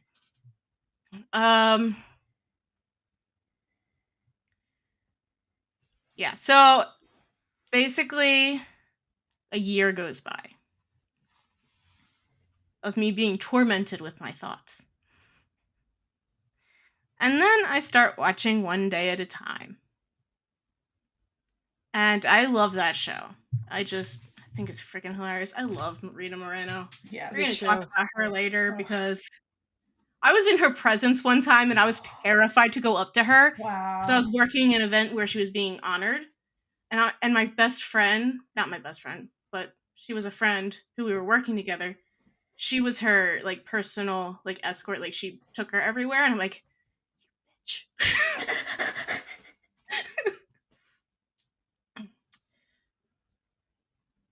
There's a lot of females looking back. I'm just saying. You're gonna leave it at that. Yes. But anyway, while watching One Day at a Time, of course, in season 1, Elena has this whole like journey to trying to figure out who she is. And when she comes out to her mom, of course it was like the mother-daughter. So at the time it was just my mom was the only person who knew. So obviously I'd be coming out to her first anyway. But the way Elena explained how she felt, I think that hit me so much. I was like, oh, okay, so this is the same exact feeling that I have. Maybe I can finally admit it to myself. Because that's the part. I have to keep talking to get myself to actually dig into it. I had, and this is going to come up again. There's a lot of stories that I put in through here, but I remember it now. I didn't want to accept that I was gay. Mostly because of my family making fun of people, and I've had panic attacks. Like cried myself to sleep because I was like, I don't want to be like this. Like why can't I be normal? Why can't I just like that dude? Because there was also a guy in college who my mom thought I would end up with. God, that dude, I'm gonna punch him. I have a history with punching people. Not punching, actually, but like, guys and I just don't mix. Can you tell? Mm. Caitlyn's fine with the murder. That's all I'm saying. No, that's another Point person in my family. taken. We're not going there right now. Anyway, where the hell was I? Why do I feel like this? I don't want to feel like this. Yeah. So, Elena, let me see. She said that when she pictures her future, she pictures herself with a woman, not a man. And growing up, I would picture my future, and I was like, okay. At first, it was just like I was alone. So I was like, I don't want kids. And then I realized, okay, no, I do want kids. So I was like, well, to have kids, you have to have like a partner but I don't know why I thought that because my mom was like a single mom and everything. So, but in one point I was like a single mom, but then there was this person, but they were always blurry. I couldn't see who they are, what they would look like didn't picture anybody. Just like this blurry blob. And as soon as she said that, it just became clear in a way. Aww. I was like, I could, damn it. No. Everyone else did so well. You're not going to cry. Okay. Like, I could finally see myself actually being with somebody. And I never thought I would. So I was like, all right, you're going to have to just freaking accept it at one point because you can't just keep going on just telling yourself you're not when you freaking know you are. So I was sitting outside with my mom. I'm like, you already told her you don't know if you're gay. Like, why is this so difficult for you? And I didn't even use the word gay.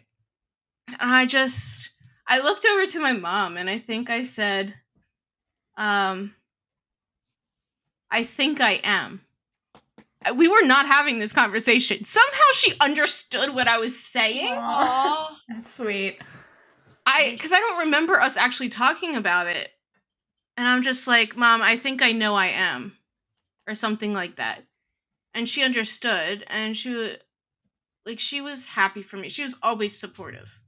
Like, there was no ounce of her not supporting me.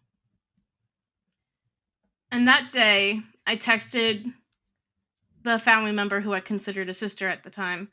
I have something to tell you when you get home. And of course, that terrified her. Because she's like, the hell is happening? Is she in trouble? But I texted her because I didn't want to let myself out of it. I didn't want myself to back out from actually telling her because she was going to be the second person I ever told. So I was we were going to go get food that night. And so we usually talk in the car. So I was trying to get her to wait till we got in the car to talk. And she's like, no, you need to tell me now. And I just started bawling. And I was so terrified because I looked up to her so much. Like, I had such a hard time making friends. So when she was there, she was basically my best friend. So I'm like, I don't know what I would do if she did not accept me. Because if she doesn't accept me, that's my entire, like, who I hang out with. Like, my life would be ruined if this person does not accept me. And that was the first time I used the word gay.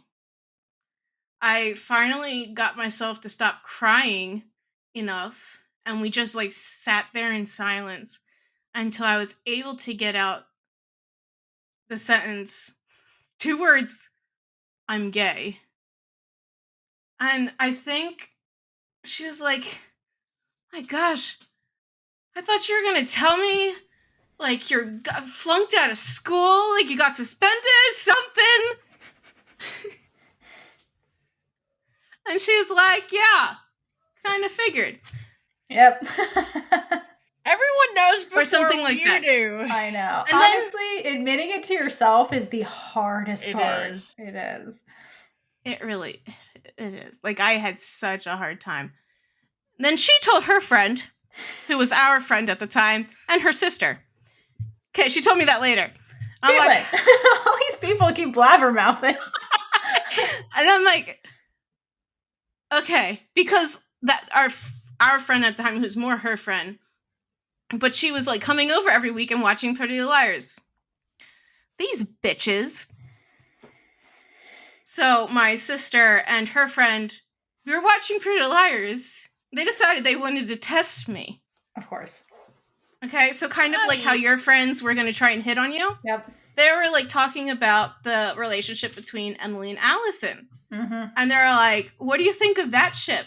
At the time, I was totally on the Ezria train because Arya, we've already went over this. So that gave them nothing. But they figured. From there, I think... Also, I came out on June 9th, 2017. I know that I will always know the date. Wow. Unfortunately. So then I told my friend. I'm sorry, that's a cool date because you said June 9th, 2017? Yeah. 6 plus 9 is 17. That's awesome. Oh, that's not even where I thought you were going with that. Where And do you Pride think Month. she is going? That's a cool date. Because I'm a child. I just Oh, realized God, what numbers Caitlyn. were involved. I just realized where your brain went. Oh my god, I'm dying. Okay. By the way, I also just remembered that I got tested too. So apparently Ow. that's a theme. Yeah, seriously. Yeah. Well, Also, I can't do math. 6 plus 9 is 15. Sorry. Damn it, Theora. I'm gay. What do you want?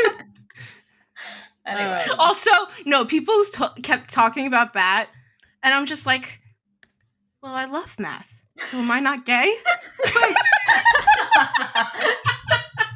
Hey, I was like, I'm a good driver. Does that mean I'm not gay? It might. Oh my Question gosh. yourselves. Anyway.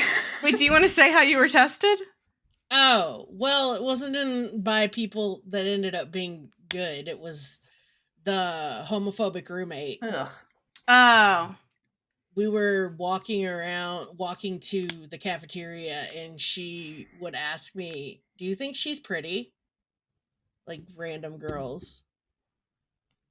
So she was testing me to find out, like, figure it out.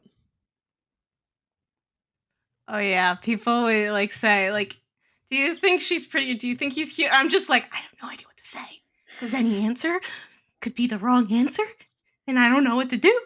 I'm like, it's a random person. Who is that? Yeah, like, it is a person. That is a human being. They have a face. They're walking. That is all. They are walking. They got them legs. It's like, what do you want me to say? I don't know. People are stupid. Yes, they are. All right. Anyway, from there, I went on to my friends at school. Just basically only 3 that I actually told. So the first person who I told looks so freaking gay. Okay? I told this person, and she was like, oh, that's so great. Did not tell me that she wasn't straight. I asked her a few years later, and I'm like, so, like, are you straight? And she's like, oh, no, I probably should have told you that when you came out. Are you kidding me? What What the hell? You could have had gay camaraderie. I know. Yeah, but I told my other friend when we were walking to my apartment on campus, and I just was like, so I want to tell you something, and I just hope it doesn't make you think any differently of me, because that was my huge concern. I was like, these people aren't going to want to be friends with me. I had to tell my roommate, who was one of my best friends at school, and I was like, she's not going to want to room with me.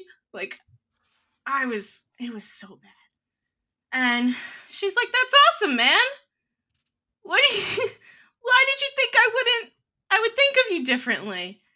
And then she's like, did you tell this person? The one that I told first. Mm-hmm. And I was like, yeah. And she's like, yeah, I think she said that she liked girls and guys. I'm like, what the hell do you mean? She said nothing to me, and I can't just ask her.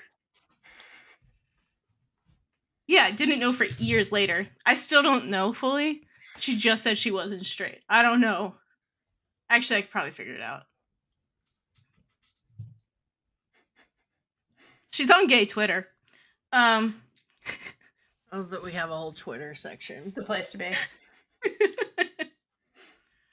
Then I told my roommate, and she didn't care. She just laughed because she was listening to her friend's podcast at the time. So she's like, I'm going to tell my friend that you came out to me listening to his podcast. Like, wonderful. That's hilarious. Love you too. And then I just kind of kept telling people, mostly so I'd feel comfortable with it. Still didn't tell my dad and my grandmother yet. I was like, they were the last people I wanted to tell. Yeah. Because I was terrified. My grandmother's religious. She goes to church every single Sunday. Yeah. Prays every single morning. I was terrified. I'm like, this woman's gonna hate me. I go there, and I'm just sitting on the ground, just got there. Luckily, I had the dogs, because they go everywhere with me.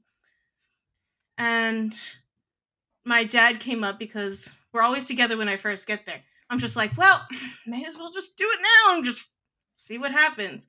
And then I was just like, so I have something to tell you.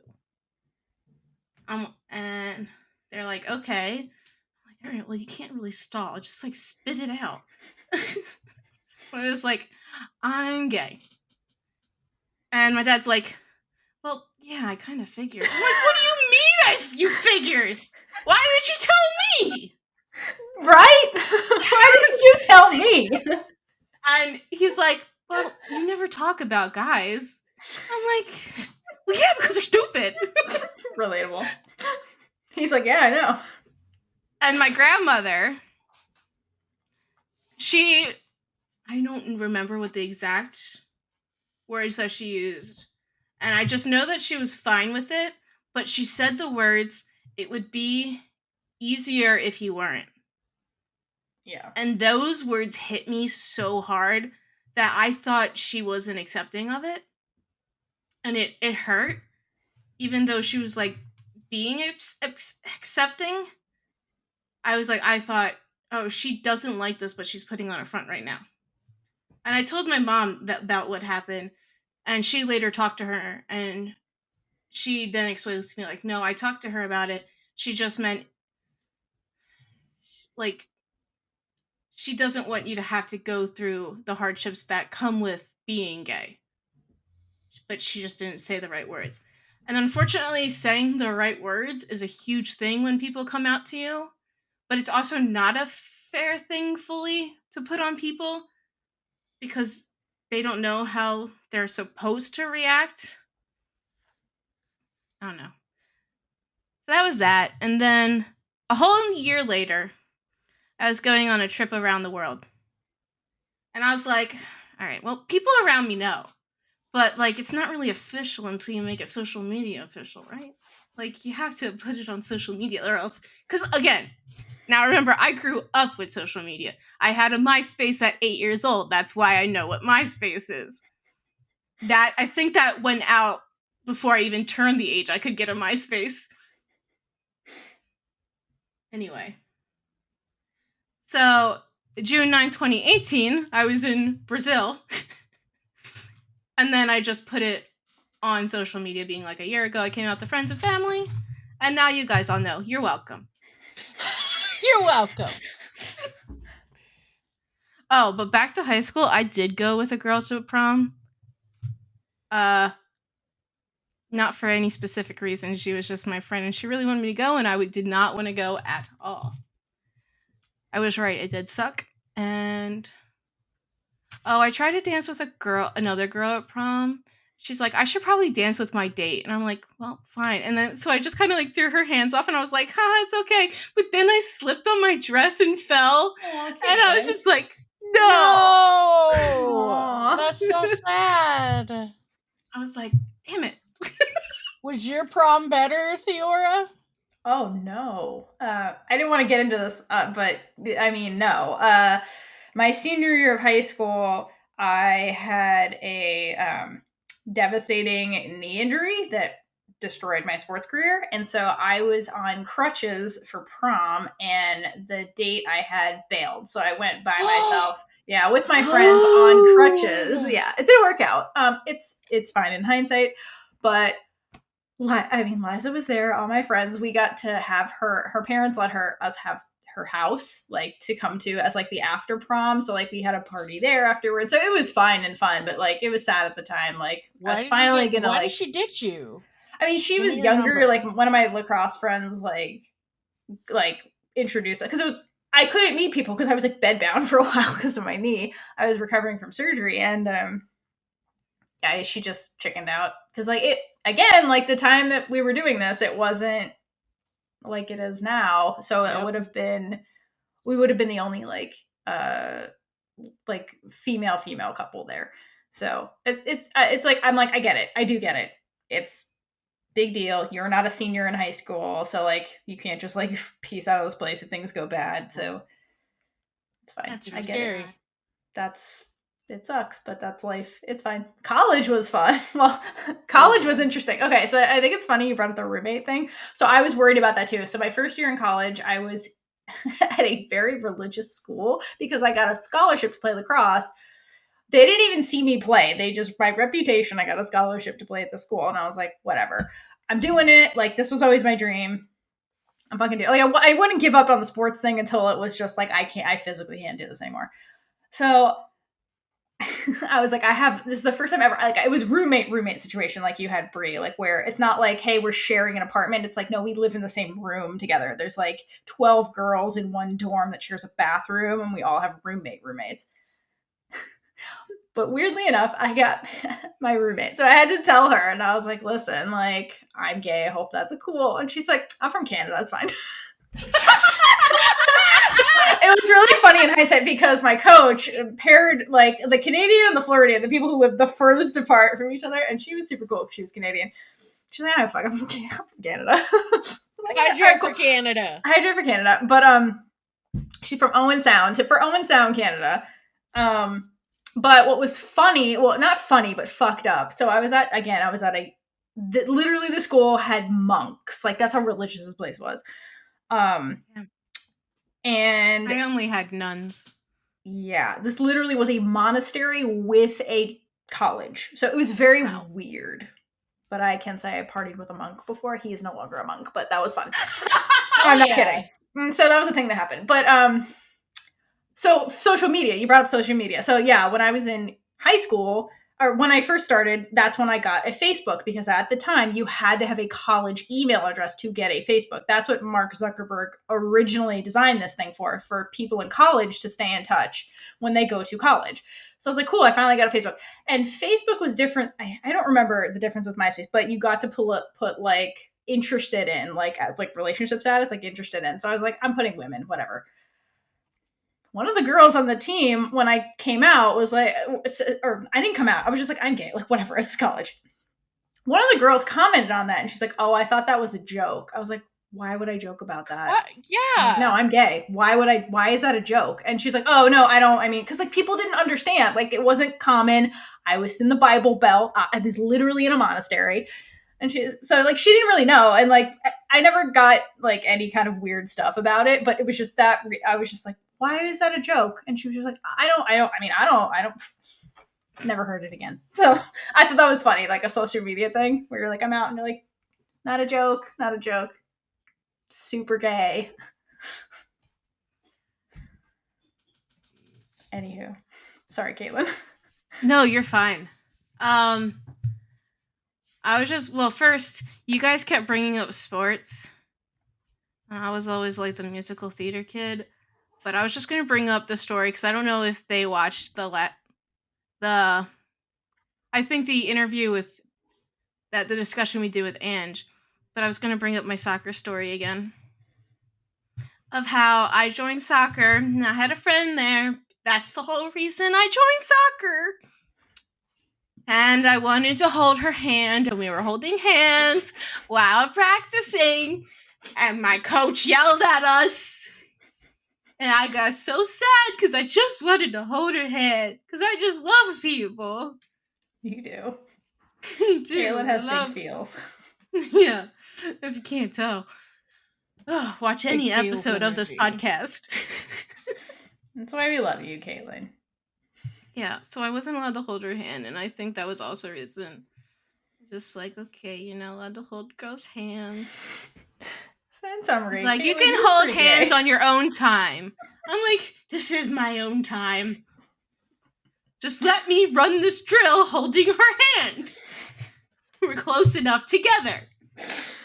How old are you? That had to have been no later than 4th grade. Okay, that makes sense. You're still like pretty young. Yeah. That's cool. That's fine. That makes sense. For like it was either 3rd or 4th, because after 4th grade, that's when the homelessness happened.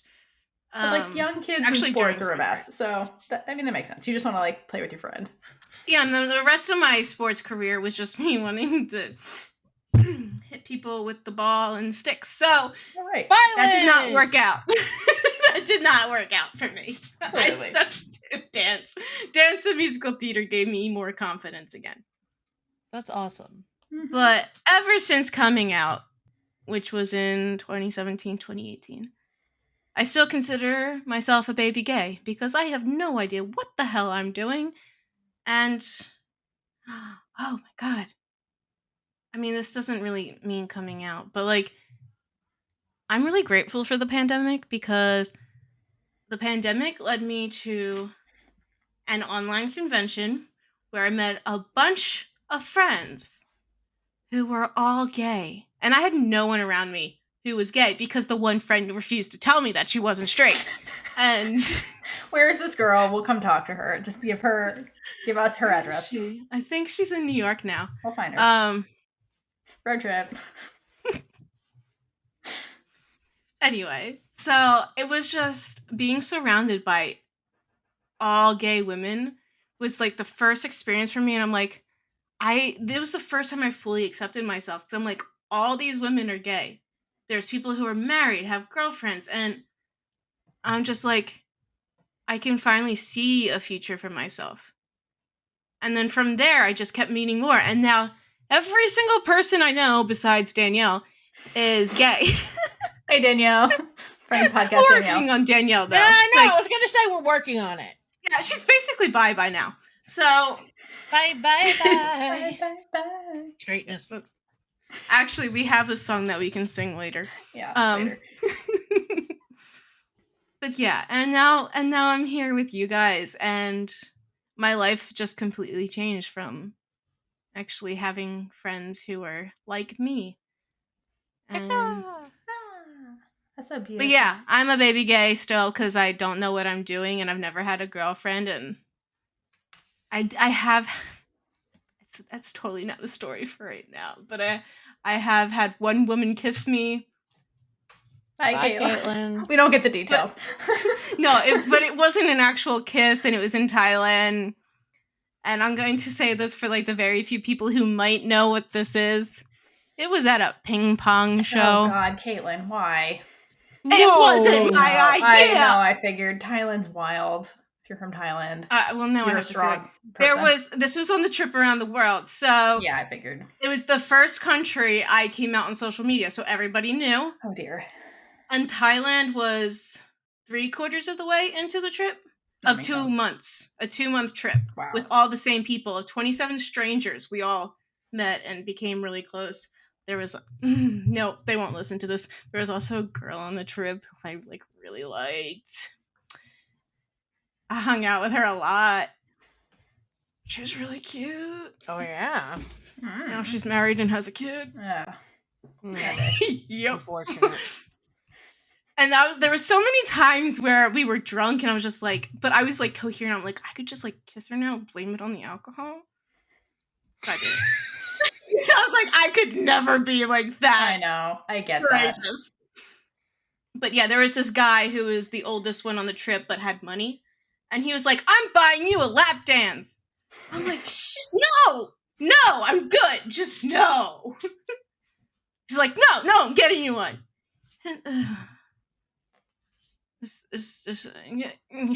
That's not the way you want your first lady kiss to go. So weird. No and it was 45 minutes. And this lady, how much did he pay? Was just like he spent like $250 the whole night and bought lap dances for multiple people. Jesus Christ. Oh my God, that was such a crazy ass night. Did everyone get 45 minutes? This lady went up on stage and came back. I'm like, please don't come back. I'm fine. I'm like, did she like you? Like, and the lap dance is there. She was fully topless. Of course. I apologize for any family members listening. Okay, you know what? No, they all know this because I was stupid and my brain thought it was a great idea to tell this story at my 21st surprise party with my grandmother there and all her friends. I love it, Caitlyn. I love it. Because I have no filter, and that's why I'm telling the story right now. Hey. And then I also kissed 2 dudes that summer too. One because the guy who bought the lap dance said he'd buy my drinks the rest of the trip if I kissed another guy who was on our trip. And I was like, fine. So I kissed him, but it was like just like literally right. And then weird, but okay. I drank a lot in Australia, and it was our last night all together. And I mean, I was still like coherent. Like I never got drunk enough to. This was also my first experience with alcohol. There's like so much on this trip that was like First. Like I accidentally got drunk in Italy because I had wine with dinner and I had no idea, but my head was on the table by the time dessert came. Wow. Yep. House wine will get you. So the last night in Australia, we were at this like karaoke bar. This was like our second or third bar that we were in. Yeah, mind you, remember that the Italy trip where I had wine and just got drunk. But I had a lot more alcohol. And I was just, this guy was like staring at me while I was on stage and I could see him. And then he came up to me when I got off the stage and he kept talking to me. And like there was a person on the trip near me. They always watched out for me because they knew I had like no experience in any of these clubs. So like that was the good part about the trip. We always had somebody looking out for us. Mm-hmm. And they're like, you know you're allowed to say no, right? Like at the time, like I'm like, no, like that never crossed my mind that you can say no. Cause like I feel like you don't see people say no ever. Yeah, consent is not taught well. Hopefully that changes in the future. Understanding you can say no to things. And she's like, do you want me to tell him that you're gay? I'm like, yeah, sure. And then she turns to him, and she says, she likes girls. And he goes, oh, okay, me too. And she's like, okay, you see how this would never work? But then we're just standing there. And he's like talking to me. And then, now remember, I have no experience with kissing. And I turned to him. I'm like, well, you can kiss me if you want. Just because I was like, I feel like I should learn at some point.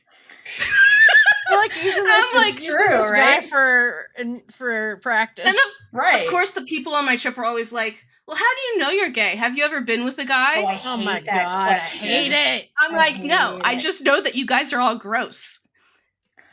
Okay, and I would get that question from men a lot, and I'd be like, have you ever slept with a guy? And they'd be like, no. Yep. Then how do you know?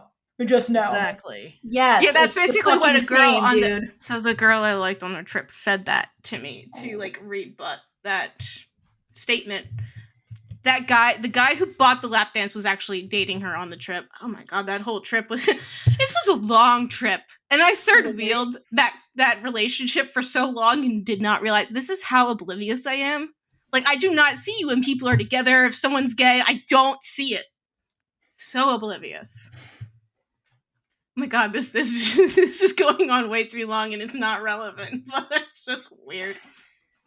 Anyway, of course, now these people who asked me that see me kiss this dude and they're like, well, how do you like it? I'm like, it wasn't to like it. I'm like, it was a dude. And then I'm like, yeah, I mean, the kiss was nothing. I'm like, I would hope it would feel different if I liked the person. But also, I forgot about the story that I told Thee last night about when I didn't understand and realize that I was gay yet, but I watched Britt Robertson in Tomorrowland. And I was just watching it, and I was like, huh. What is this? There is a feeling, and I don't understand it. We all have I think this was in the year of questioning. The year of questioning. You know what? Everyone hydrate at home for Lesbian Jesus and Caitlyn, the baby gay, and the year of questioning. Oh, yeah. So this is, okay, very long story short, I have no idea what the hell I'm doing. Hopefully one day I understand. That's life, my dear. But basically I've accepted myself now. Good. And I have great friends surrounding me. We're very happy for you. Everyone deserves that. That's it. And coming out, it comes in many different shapes and forms, and everybody's journey is different. And I think the reason why we talk about it and it's depicted so often is because it's a pretty unique thing in a queer person's life that heterosexual people never have to do. They never have to do it. It's just, it is assumed, it is the default. And so this whole coming to terms with who you are, like, and who you like, who you're attracted to, is something they never have to do. And it is a unique experience we all kind of have. And it happens at its own, if everybody happens at their own pace, it manifests in its own way.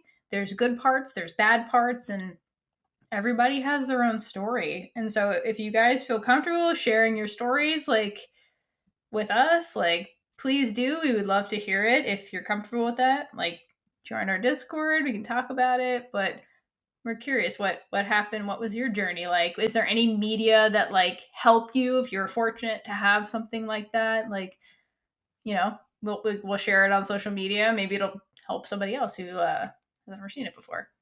Yeah. That's the whole goal here. Like, I've always like told thing. Yeah, I tell way too many stories, but maybe people will relate to it and it helps somebody. Yeah. Exactly. But we do have a fan who we're going to hear their story at the end because I have a whole rant about it once they told me. So that's at the end of the series, though. Yeah, and so all right, I think I'm safe in assuming that concludes part 1 of the coming out journey. So again, we hope that you enjoyed our stories and will share yours with us. And when we come back, we will get into different versions of coming out that exist now in media and talk about all the different kinds of coming out stories that exist. So we'll see you guys then. Bye. Yeah. Hydrate for all the baby gays and all the gays out there. Hydrate for coming out. Yeah. For coming out. Hydrate for coming out. And with that, we've been Big Gay Energy. If you like this episode, check out all of our other episodes right here on YouTube. Please like, leave a comment below, and subscribe for more amazing and super gay content. Until next time, stay safe and hydrate for lesbian Jesus.